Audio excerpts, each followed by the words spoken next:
Well, perhaps I've gotten a little bit ahead of the story here. Let me give you a little bit of background of how we came to be in Norway during the summer of 2011.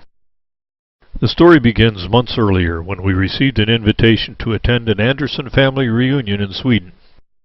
This group has been getting together every several years, alternating between Sweden and the U.S.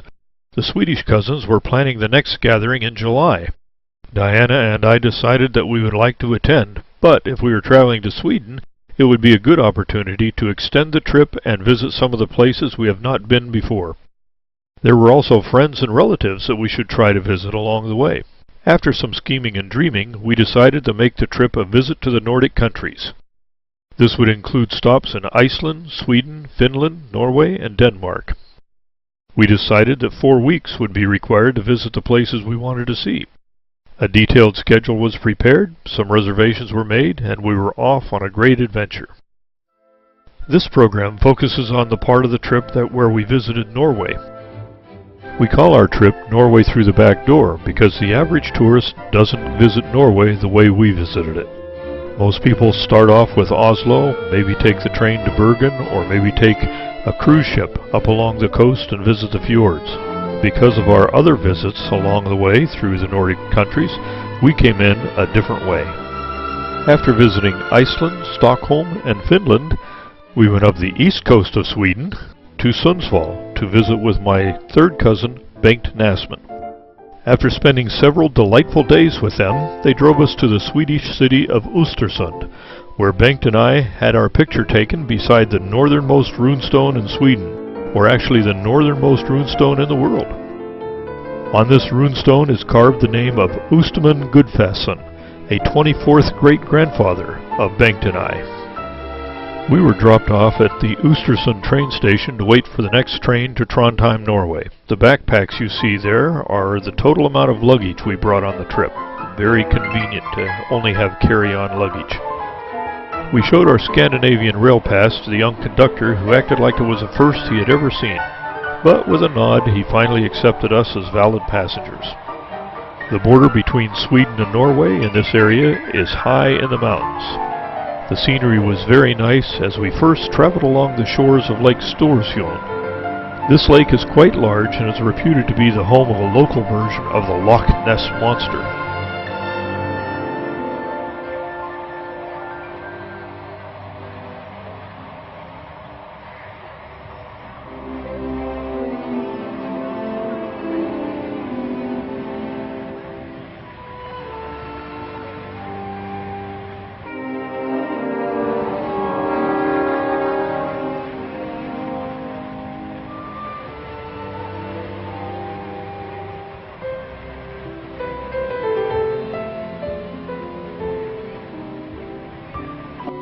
The train climbs up into the mountains past the town of Ur, one of the more popular skiing areas in Sweden. Crossing the border between Sweden and Norway by train is less of an event than the border between two states in the U.S. In the U.S. you typically see a large sign, "Welcome to Ohio," or whatever. Crossing between the two Nordic countries, I saw a small sign that had the words Sverige and Norge. Otherwise, it was not obvious when we changed countries. As in all parts of the world, there's a particular elevation above which the trees do not grow. The tree line varies with latitude. In Colorado, at 40 degrees, the tree line's around 11,500 feet. In Norway, at 60 degrees, it's about 3,600 feet. Our train took us up into the semi-tundra and back down into the more dramatic mountainsides of western Norway. Actually, we can say that we had to go through hell to get to Trondheim. Our train stopped briefly in hell to unload and load passengers. Once we got off the train in Trondheim, it wasn't too hard to walk a few blocks to our hotel. Diana was a little bit surprised when I said, okay, we're going to cross this bridge, we're going to go down 3 blocks, and then we're going to turn right, and go about 2.5 blocks, and go around the corner to the hotel. The reason I could do this was because of Google Maps and Google Street View. I had been here vicariously on the internet months before. We checked into our hotel in Trondheim and spent the evening and the next morning exploring the town. There's a very old cathedral near the center of town.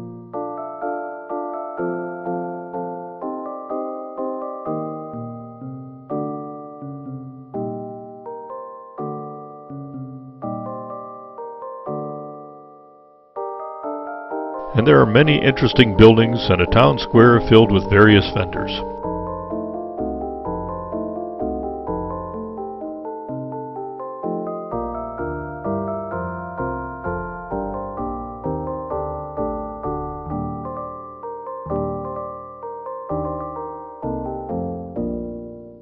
It's easy to find signs of the U.S. influence. A Burger King and a McDonald's are within sight of the town square.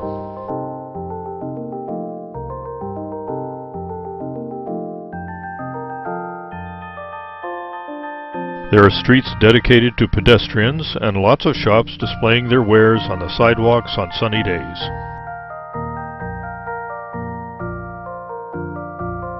Diana even managed to find a Salvation Army store to explore to see what kind of bargains there were here in northern Norway. After walking around Trondheim for a while, we went off to find the ferry to Kristiansund. Not too easy. We faithfully followed signs along a very long hike that looked to lead us to the terminal, but did not find it. We found ourselves near a large cruise ship that was clearly not what we were looking for. We finally asked a couple of Norwegian gentlemen the way to the local express ferry, and one of them actually took us in his car to the proper place. The local ferry is a catamaran-style boat that provides a very smooth ride, even though it moves very fast. At one point we passed a big cruise ship at a speed that made it look like it was standing still.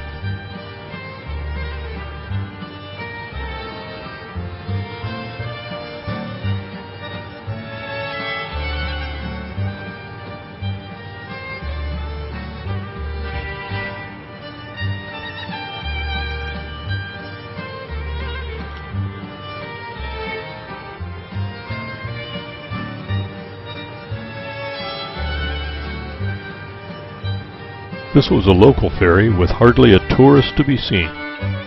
As a matter of fact, the boat we were on was nearly empty.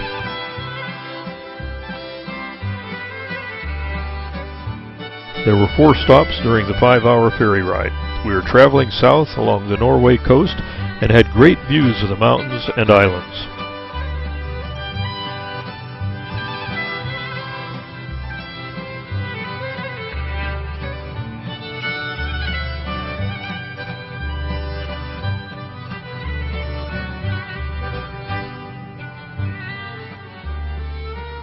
The weather has been great. Nearing Kristiansund, though, we had a light shower, but it cleared off enough for us to walk around the town.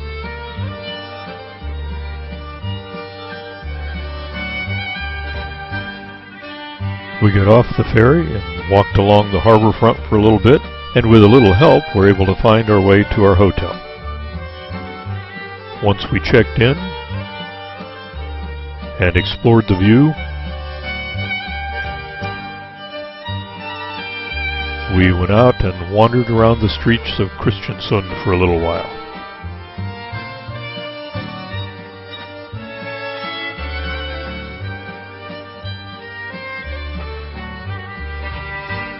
For some reason, I was inspired to start collecting manhole covers.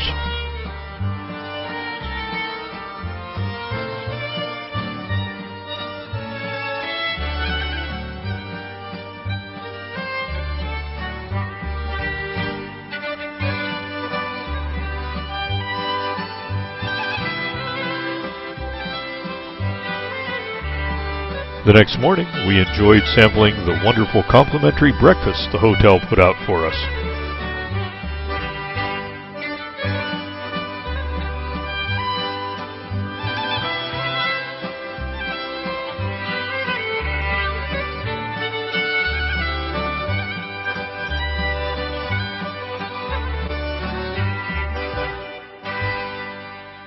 After a nice breakfast at the hotel, we're ready for the next part of our journey.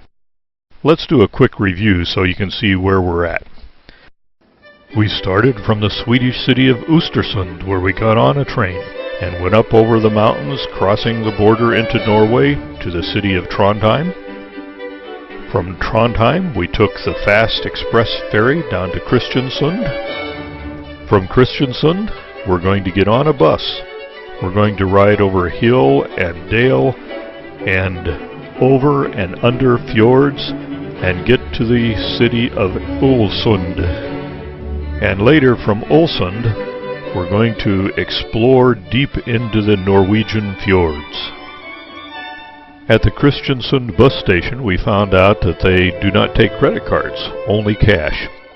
And Kristiansund is not a major tourist town, and unlike little towns in the US, there's not an ATM in every 7-Eleven and around every corner.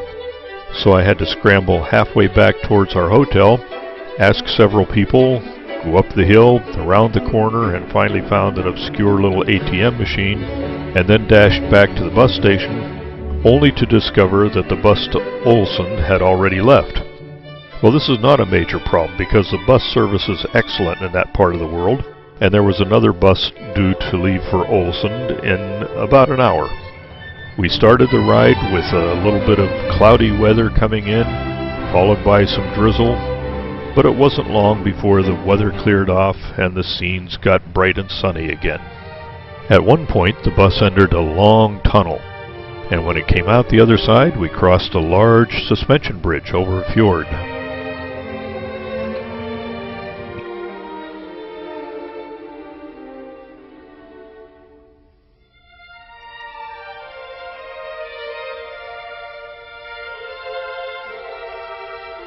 The scenery varied from mountains to fjords to agricultural land.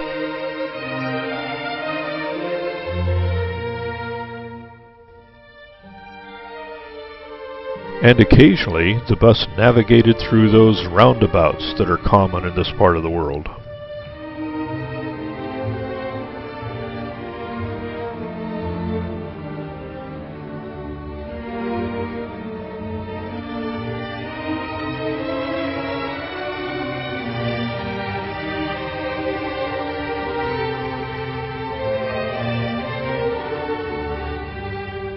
About halfway on our bus trip from Kristiansund to Ålesund, we passed through the very modern-looking town of Molde.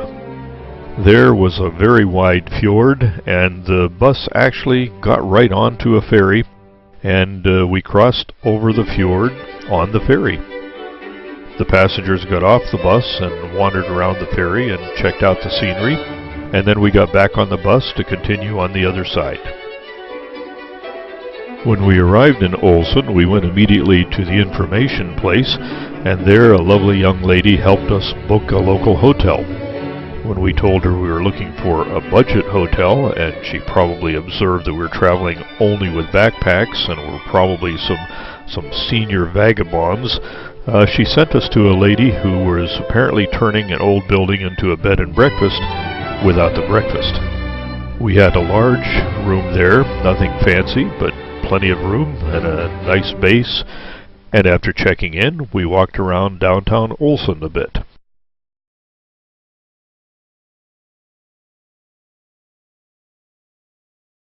Ålesund is a popular base for fjord tours. We booked a one-way ticket on a ferry that ended up in one of the Norway national parks. The day started out cold and drizzly, and we took shelter under an overhang at the big ferry terminal and were serenaded by a violinist while we were waiting for the arrival of the ferry.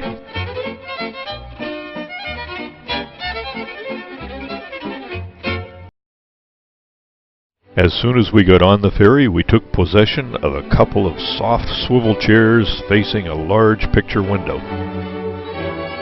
Soon we were enjoying the magnificent scenery of the Norwegian fjords.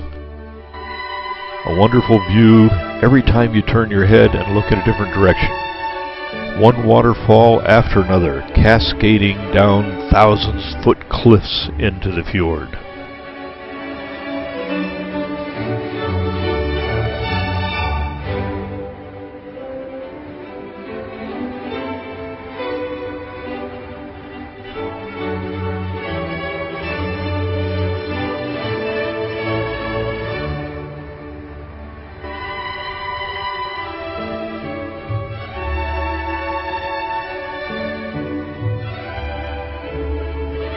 The sun kept peeking in and out of the clouds, casting dramatic light on the scene.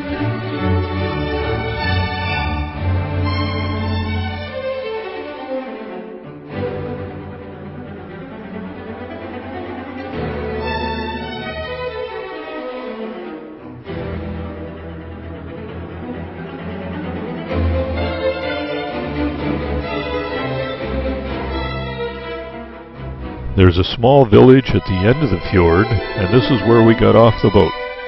There's no dock large enough for the big ferries, so small shuttle boats are used to move people back and forth.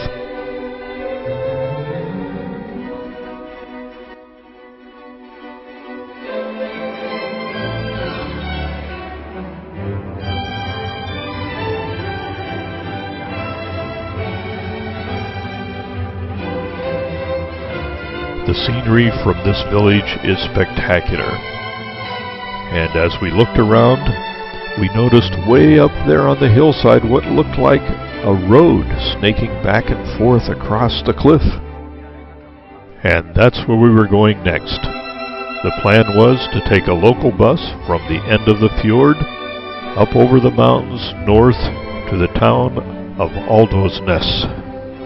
As we were boarding the bus, we noticed the uniformed bus driver explaining to a guy in a t-shirt sitting in the driver's seat how to operate the ticket machine. Uh-oh. Could it be his first day on the job? And off we went. Up, up, up that steep cliff, through hairpin turns.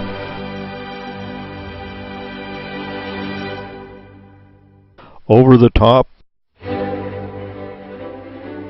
through lovely meadows and past lakes and on into the Norwegian mountains.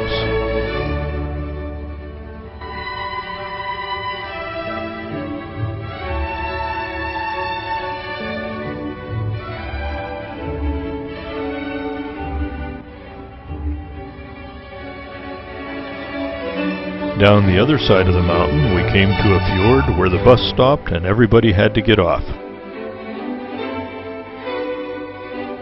We boarded a small passenger ferry to cross the fjord.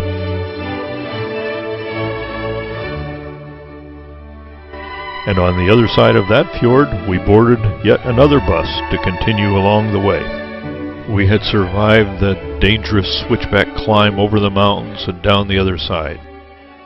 But we didn't know what was coming next. Well, now we were on a new bus with a new bus driver, and we were going from this fjord over the hill to another fjord where we'd be spending the night.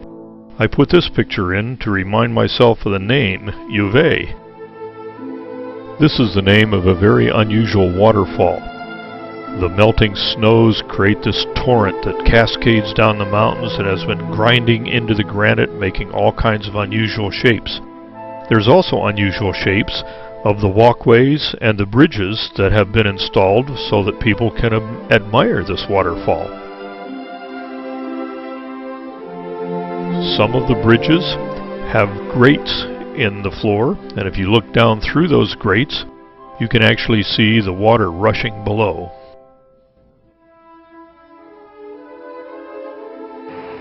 Here's Diana watching the children playing on the bridge and trying to take some pictures.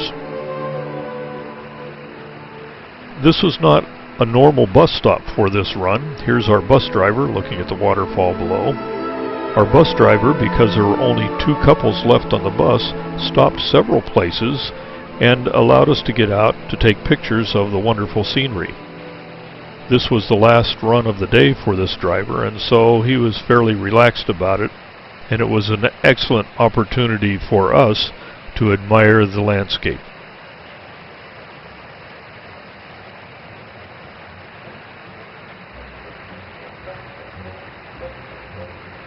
The bus climbed up into the mountains, up and up, way up there where the clouds are born.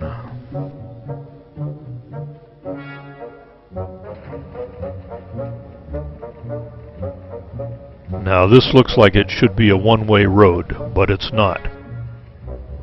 motorcycles and cars pulling trailers, and full-size buses travel back and forth in both directions on this narrow, precarious mountain road.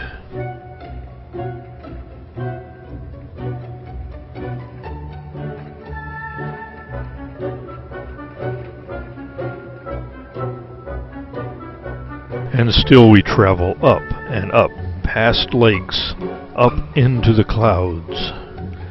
But as you know, what goes up must go down. And here we come to the road known as the Trollstiga, the Troll Stairs. And now we're about to drop 3,000 feet vertically down into the valley below.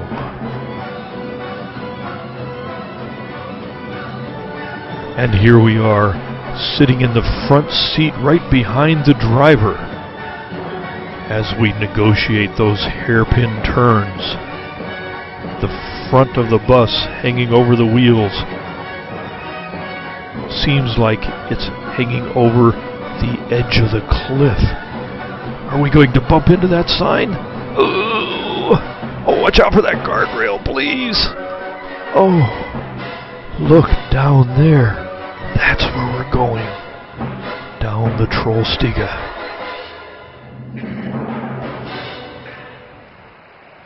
And finally, we get to the bottom. And the bus stops and gives us a chance to look back up at that cliff where you would think no one in their right mind would ever build a road. But our bus driver, with our trusty bus, navigates this road twice a day. And it's hard to beat the thrill of riding the bus down over the famous Trollstiga.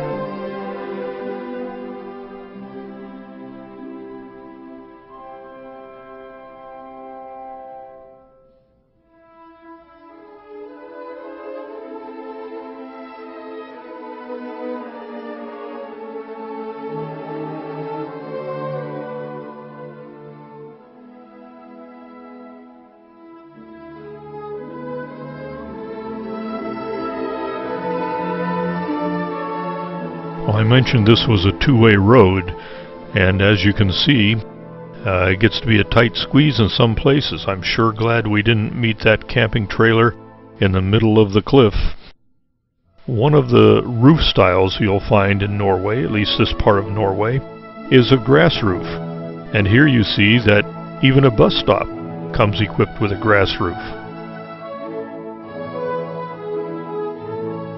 Well, our next stop was a town called Åndalsnes, which is at the end of another wonderful fjord. We didn't have any reservation at this town, but when we got to the central station, we asked our bus driver if he knew if there was a hostel in the area. His reply was a little bit surprising in that he said, "I live there." It turns out that he works 5 days on and 4 days off, and on some of his overnight stays, he stays at the hostel. So we got back onto the bus, and he drove a few kilometers out of town and parked right at the hostel. We went in to see if we could check in and find a room, and the bad news was they had a couple of big tour groups there, and all the double rooms were taken. We were informed, however, that we could each have a bed in either the women's or men's dorm, and we decided that this would be acceptable. So we dragged our backpacks into our respective rooms, where Diana found a very nice bed and several very interesting roommates, single women traveling from various parts of the world, all by themselves. In my case, I never really met my roommates because they didn't really get in till about at 1:30 in the morning.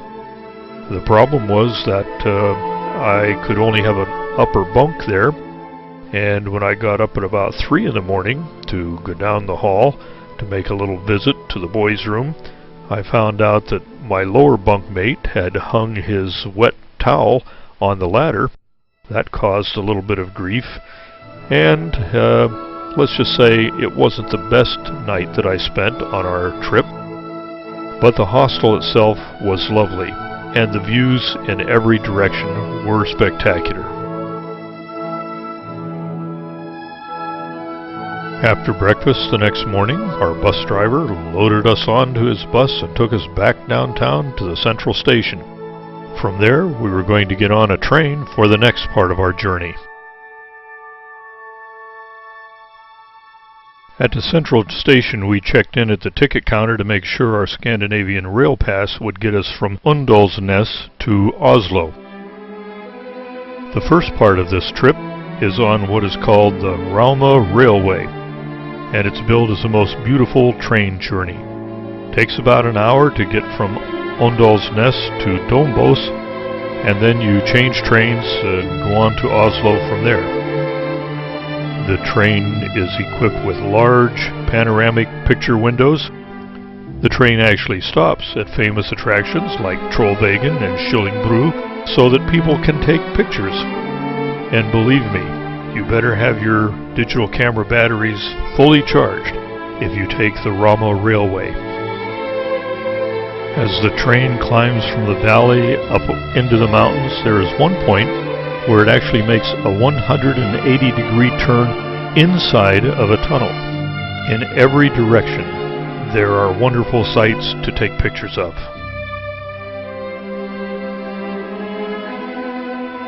After changing trains in Dombås, we had a long but scenic ride from there to Oslo.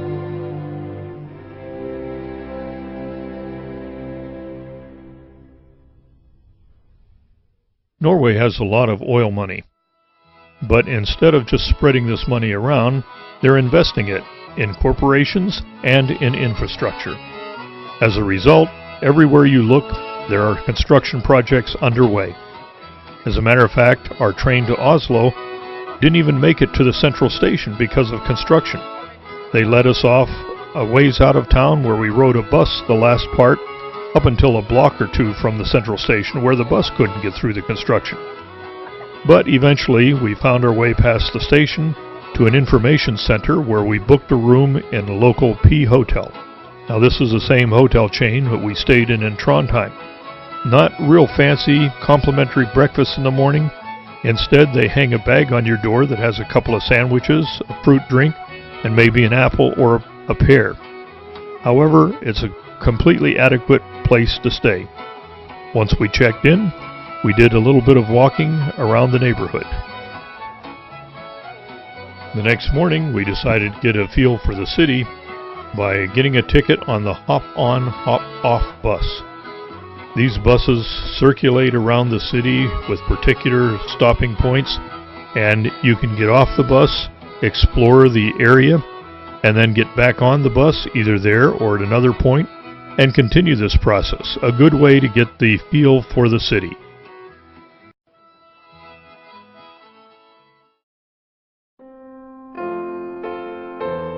One part of the city of Oslo that's very well worth spending time in is the Gustav Vigeland Sculpture Park.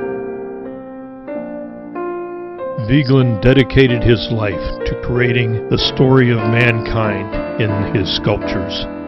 From birth to death, you can see it all here. He dedicated the statues to the city of Oslo with a provision that they never charge admission to see these. Well, one aside, I think if Vigeland was around, he would be a little upset. Although they don't charge admission to see the sculpture park, if you want to use the WC, you gotta pay a coin to get in. Well, be that as it may, the variety and sheer volume of sculptures in this park is extraordinary. A few pictures just do not do it justice. And beyond the sculptures, there is a huge park, a public place where people come to lay on the lawn and sunbathe and have their picnics and just enjoy, especially the summer sun in Oslo.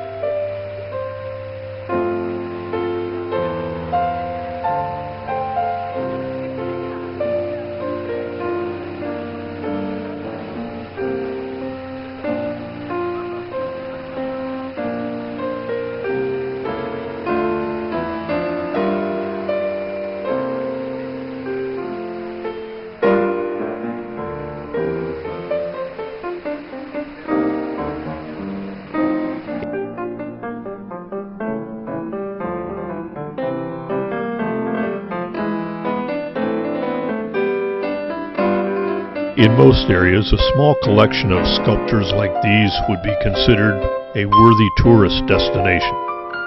But here there is nearly an endless collection of these remarkable depictions of the human condition. Everywhere you look, there is a picture-worthy sculpture to observe.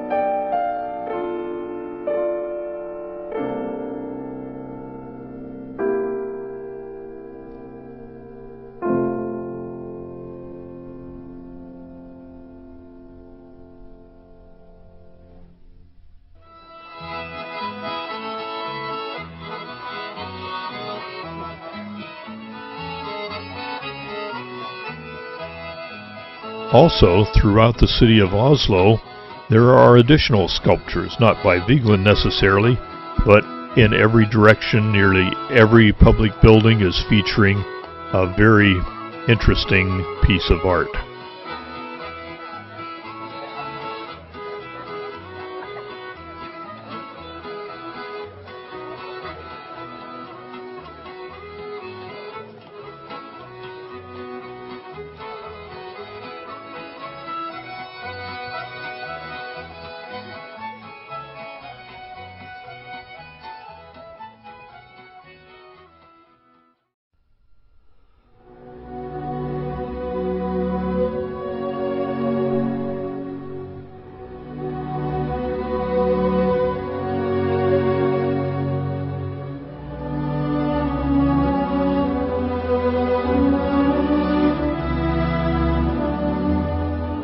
A week after we were here, a block and a half from our hotel, there was a terrible bombing and the following shooting that shocked not only Norway but the world. And as Vigeland showed in one of his sculptures, not all is happy with humans in this place.